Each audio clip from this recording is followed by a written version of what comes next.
نحمدہ ونصلی ونسلم علی سیدنا و مولانا محمد رسولہ النبی الامین المکین الحنین الرؤوف الرحیم، اما بعد فاعوذ باللہ من الشیطان الرجیم، بسم اللہ الرحمن الرحیم۔ اقترب للناس حسابهم وهم فی غفلۃ معرضون، صدق اللہ مولانا العظیم۔ معزز و محتشم ناظرین و سامعین،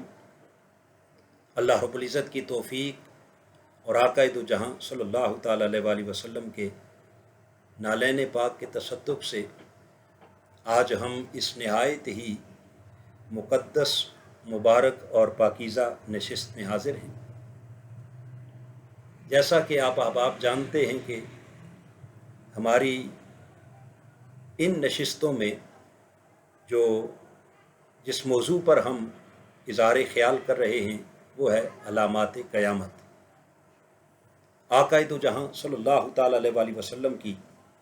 احادیث مبارکہ کی روشنی میں گزشتہ نشستوں میں ہم نے قیامت کی چند علامات اور نشانیوں کا ذکر کیا تھا۔ آج اسی سلسلے کو آگے بڑھاتے ہوئے جس حدیث سے اپنی گفتگو کا آغاز کر رہا ہوں وہ جامع ترمذی کی حدیث پاک ہے، اور اس کو امام طبرانی نے المعجم کے اندر بھی بیان کیا ہے، اور اس حدیث کے راوی ہیں حضرت ابو ہریرہ رضی اللہ تعالی عنہ۔ آپ حضور علیہ الصلوۃ والسلام سے روایت کرتے ہیں کہ تاجدار کائنات صلی اللہ تعالی علیہ وآلہ وسلم نے قیامت کی نشانیوں کا ذکر کرتے ہوئے اور دور فتن کا ذکر کرتے ہوئے آقا علیہ الصلوۃ والسلام نے ارشاد فرمایا، اذ اتخذ الفیء دوالا، فرمایا جب لوگ مال سرکار کو اور بیت المال میں سرکاری خزانے کو جب وہ اپنے لیے ذاتی مال سمجھ کر اس کو استعمال کرنے لگیں گے، والامانۃ مغنما، اور لوگوں کی امانتوں کو وہ مال غنیمت کے طور پر کھانے لگیں گے، والزکوٰۃ مغرما، اور زکوٰۃ کو اپنے اوپر تاوان اور بوجھ سمجھنے لگیں گے، تو آقا علیہ الصلوۃ والسلام نے فرمایا کہ اس وقت تم اس بات کا یقین کر لینا کہ قیامت انتہائی قریب آ چکی ہے۔ اب یہاں یہ جو تین علامات آقا علیہ الصلوۃ والسلام نے حدیث پاک میں بیان کی کہ ایک سرکاری خزانے کو ذاتی دولت سمجھ کر استعمال کرنا، دوسرا امانت کو مال غنیمت سمجھنا، اور زکوٰۃ کو اپنے اوپر تاوان سمجھنا۔ آج اگر اپنی سوسائٹی کا، اپنے معاشرے کا ہم جائزہ لیں تو یقیناً جو بھی صاحب اقتدار ہے اور جو بھی صاحب اختیار ہے وہ ہمیشہ سرکاری خزانے کو انہوں نے اپنا مال سمجھ کر اور اپنی ذاتی جائیداد اور ذاتی جاگیر سمجھ کر استعمال کیا، بلکہ خالی استعمال نہیں کیا بلکہ ذاتی جاگیر سمجھ کر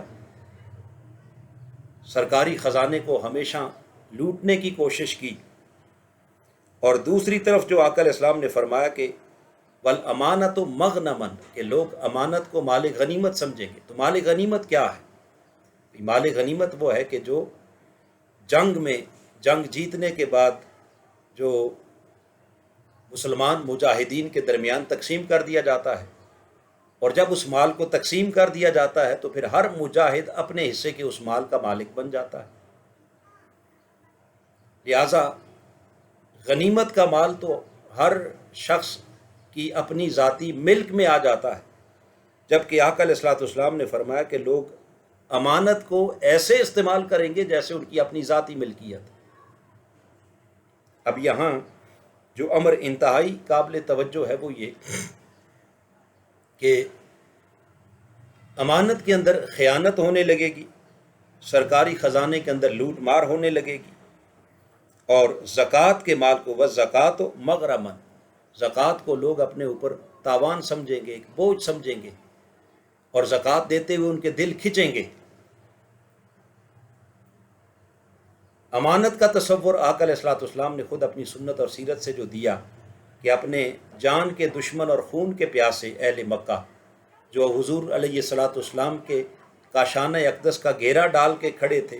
اور ننگی تلواریں لے کر حضور کے گھر کا محاصرہ کر کے کھڑے تھے، ان کی امانتوں میں بھی ذرا برابر خیانت آقا علیہ الصلوۃ والسلام نے گوارا نہ کی، بلکہ ہجرت کی شب جب رخصت ہونے لگے تو سیدنا مولا علی شیر خدا رضی اللہ تعالیٰ عنہ کو اپنے بستر مبارک پر سلا دیا اور انہیں حکم دیا کہ علی تم اس وقت تک مدینہ نہیں آ سکتے جب تک اہل مکہ کی جن لوگوں کی امانتیں ہمارے پاس موجود ہیں ایک ایک شخص کی جب تک امانت سے واپس نہ کر دی جائے۔ اب آپ ذرا سوچئے کہ جس ماحول میں جس معاشرے میں ہم رہ رہے ہیں، کیا اپنے جان کی دشمنوں کی حفاظت کی امانتوں کی بھی کوئی اس طرح حفاظت کرتا ہے؟ یعنی یہاں تو امانت کی حفاظت کا کوئی کنسیپٹ اور کوئی تصور ہی سرے سے نہیں ہے، اور پھر مختلف ہیلوں حربوں سے اس کے اندر جو خیانت کی جاتی ہے۔ مثال کے طور پر کسی نے امانت رکھوائی اور آپ نے اس امانت کے مال کو اپنی ذاتی ضرورت کے لیے استعمال کر لیا، بلکہ بسا اوقات آپ نے دیکھا کہ امانت رکھوانے والا ممکن ہے کہ سال 6 مہینے وہ امانت کے بارے میں پوچھے یا نہ پوچھے، تو آپ نے اس کو اپنے ذاتی کاروبار میں ذاتی بزنس کے اندر استعمال کر لیا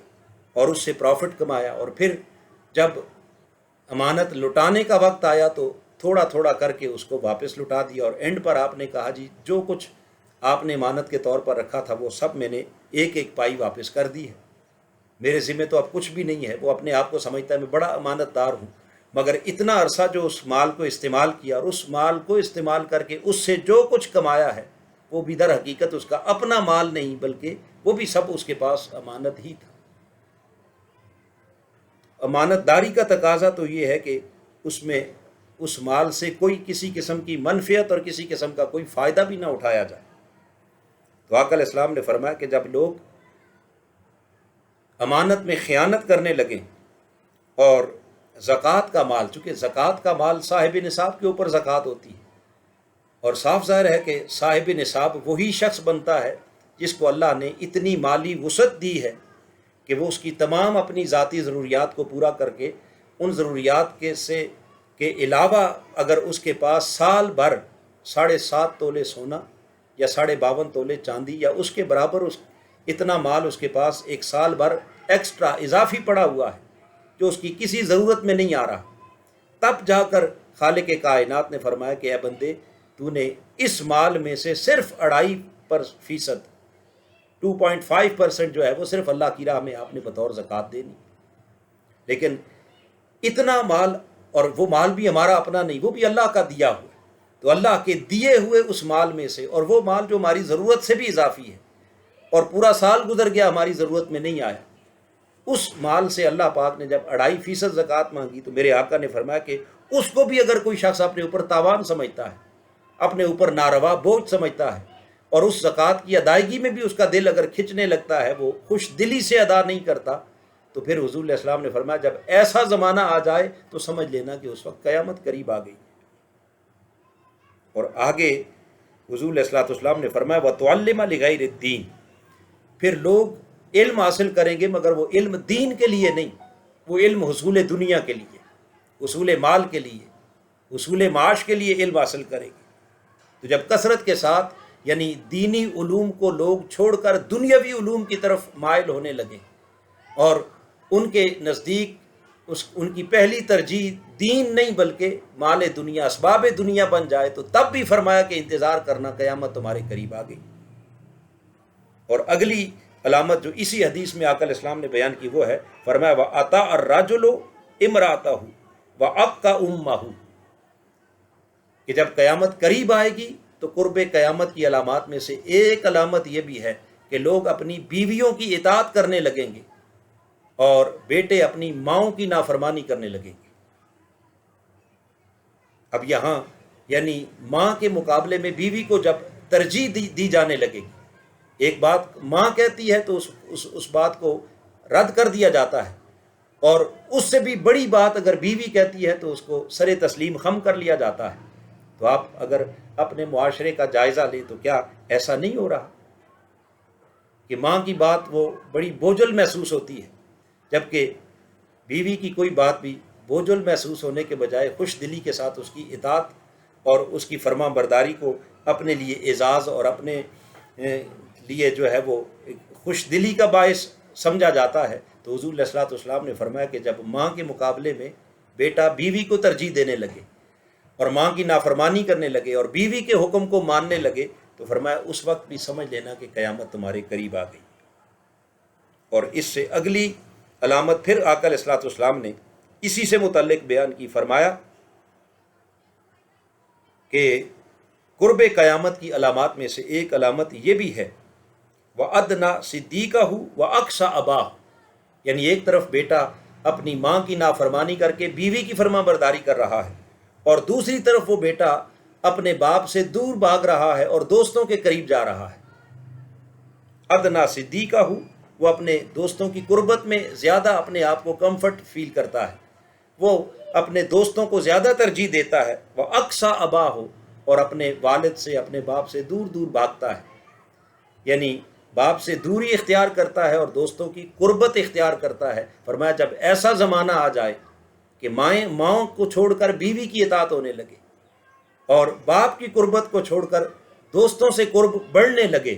اور وہاں آپ کو زیادہ یعنی اس معاشرے کے جوانوں کو سکون فیل ہونے لگے، تو حضور علیہ الصلوۃ والسلام نے فرمایا کہ اس وقت انتظار کرنا کہ قیامت دور نہیں ہے، وہ تمہارے سر پہ آ کھڑی ہے۔ آج یہ ساری علامات جو آقا علیہ الصلوۃ والسلام نے آج سے 1400 سال پہلے بیان کی ہیں، معزز ناظرین اگر غور کریں تو ان میں سے اکثر علامات ظاہر ہو چکی ہیں اور کچھ ہو رہی ہیں۔ پھر اسی طرح حضور علیہ السلام نے فرمایا وَظَهَرَتِ الْأَصْوَاتُ فِي الْمَسَاجِدِ، پھر اس کی علامات میں سے، دور فتن کی علامات میں سے ایک علامت یہ بھی ہے کہ مسجدوں میں آوازیں بلند ہونے لگے، بحث ہوگی، مناظرہ ہوگا، جنگ و جدال ہوگا، سیاست ہوگی، لڑائی جھگڑے ہوں گے، اور مسجد کا حیا اور تقدس اس کا بھی جب لوگ خیال کرنا چھوڑ دیں گے تو یہ بھی دور فتن کی علامات میں سے اور قرب قیامت کی علامات میں سے ایک علامت۔ اور پھر آگے حضور علیہ السلام نے فرمایا وَسَادَ الْقَبِيلَةَ فَاسِقُهُمْ، پھر اگلی علامت اس کی یہ ہوگی کہ قبیلے کا سردار اس شخص کو بنا لیا جائے گا جو سب سے بڑا فاسق، فاجر اور ظالم ہو۔ وَكَانَ زَعِيمُ الْقَوْمِ أَرْذَلَهُمْ، اور قوم کی سرداری اس شخص کو سونپ دی جائے گی جو ان میں سے سب سے گھٹیا ترین انسان ہو، یعنی گھٹیا ترین لوگ اپنے مال، اپنی دولت اور اپنی بدماشی کے بل بوتے کے اوپر وہ قوم کی سرداری حاصل کر لیں گے، اور ہر قبیلہ اور ہر خاندان اپنے میں سے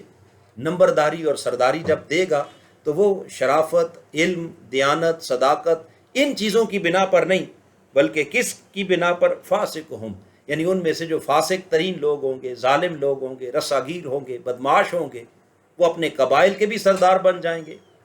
اور پوری قوم کی زمام اقتدار بھی ان کے ہاتھ میں آ جائے گی۔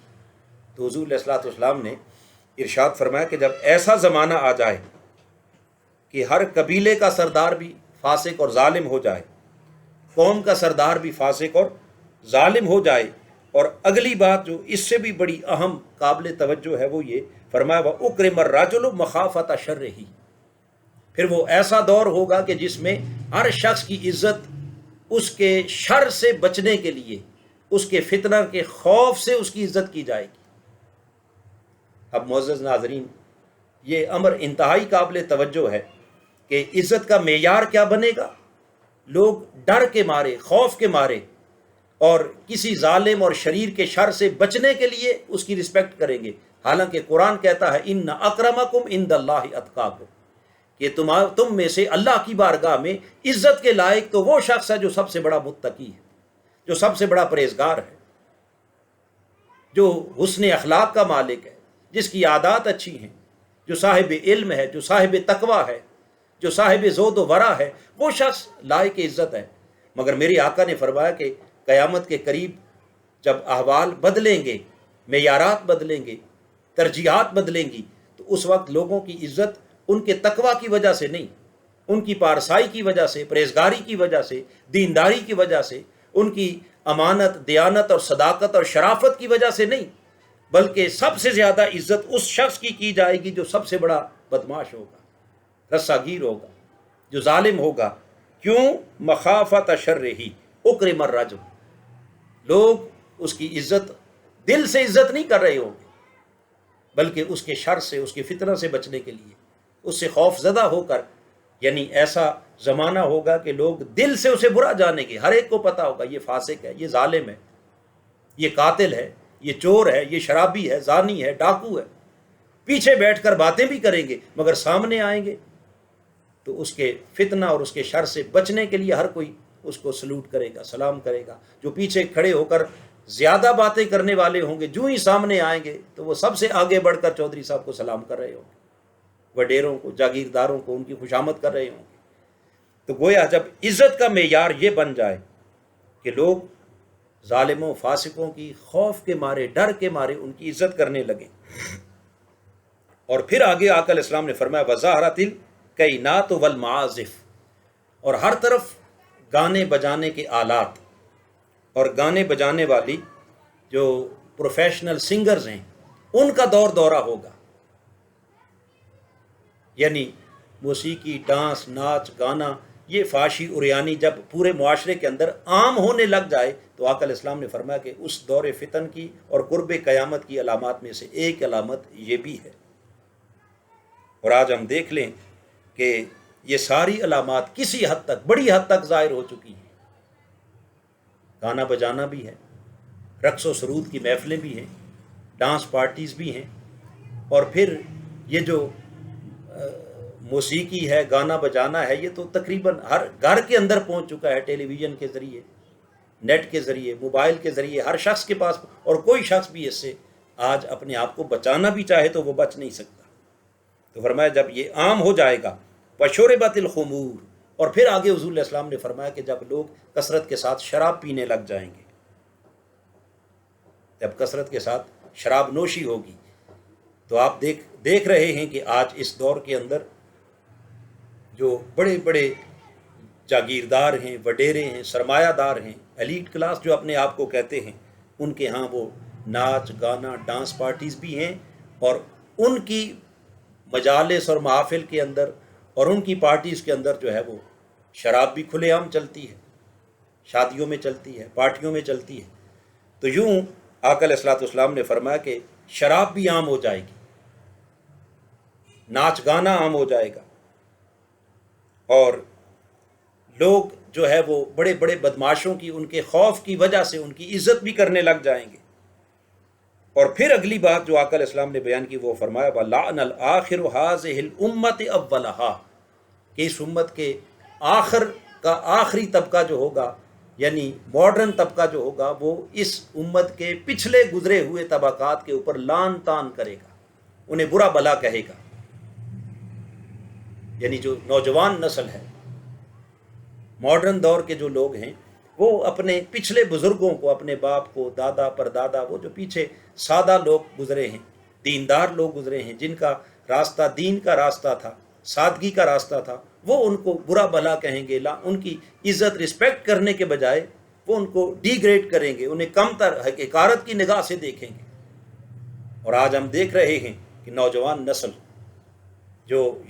کالجز کے اندر بیٹیاں بیٹے چلے گئے، یونیورسٹیز کے اندر چلے گئے، جو ماڈرن سائنسز پڑھ رہے ہیں، وہ اپنے بزرگوں کو کوئی اہمیت ہی نہیں دیتے۔ وہ کہتے جی آپ کو کیا پتا،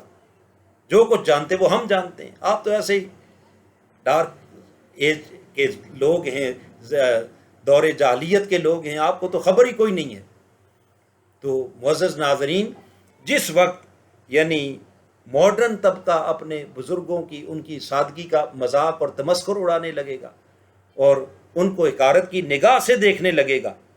یہ ساری علامات کم و بیش کوئی 12-14 علامات ہیں جو اس حدیث پاک میں آقا علیہ الصلوۃ والسلام نے بیان کی، کہ جس میں سرکاری مال کو ذاتی جاگیر سمجھا جانے لگے گا، جس میں امانت کو جو مال غنیمت کے طور پر کھایا جانے لگے گا، زکوٰۃ کو بوجھ سمجھا جانے لگے گا، علم دین کے لیے نہیں بلکہ دنیا کے لیے حاصل کیا جانے لگے گا، اور جوان اپنی ماؤں کی اطاعت چھوڑ کر بیویوں کی اطاعت کرنے لگیں گے، بیٹے اپنے باپ کو چھوڑ کر دوستوں کے پاس سکون محسوس کرنے لگیں گے، مسجدوں میں آوازیں بلند ہوں گی، قبیلہ کے سردار اور قوم کے سردار فاسق اور ظالم لوگ ہو جائیں گے، اور ظالموں کی عزت ان کے ظلم سے بچنے کے لیے کی جائے گی، اور پھر گانا بجانا اور شراب نوشی یہ سب کچھ جب عام ہو جائے گا، اس پر حضور علیہ السلام نے فرمایا فَلْيَرْتَقِبُوا عِنْدَ ذَلِكَ رِيحًا حَمْرَا وَزَلْزَلَةً وَحَصْفًا وَمَسْخًا۔ آقا علیہ السلام نے فرمایا لوگوں جب یہ ساری علامتیں اور نشانیاں ظاہر ہو جائیں تو پھر اس وقت انتظار کرنا کہ تمہارے اوپر سرخ آندیاں چلیں، پھر زلزلے آئیں، پھر تمہیں زمین میں دسا دیا جائے، اور پھر تمہارے چہروں کو مسخ کر دیا جائے، اور آسمان سے پتھر برسا کر تمہیں عذاب دیا جائے۔ یعنی اتنے سخت عذاب کی آقا علیہ الصلوۃ والسلام نے وعید سنائی کہ جب یہ سب کچھ، یہ ساری علامات، یہ ساری نشانیاں جب ظاہر ہونے لگیں تو اس وقت پھر تم اللہ کی بارگاہ سے اس کی رحمت کی امید نہ رکھنا، بلکہ اس وقت پھر تمہارے اوپر اللہ کا عذاب اترے گا، سرخ آندیاں آئیں گی، زلزلے آئیں گے، زمین میں دسا دیا جائے گا، چہرے مسخ کر دیے جائیں گے، پتھروں کی بارش برسے گی۔ معزز ناظرین، آج ہم دیکھ رہے ہیں کہ بہت سی علامات ظاہر ہو چکی ہیں اور بہت سی ظاہر ہو رہی ہیں۔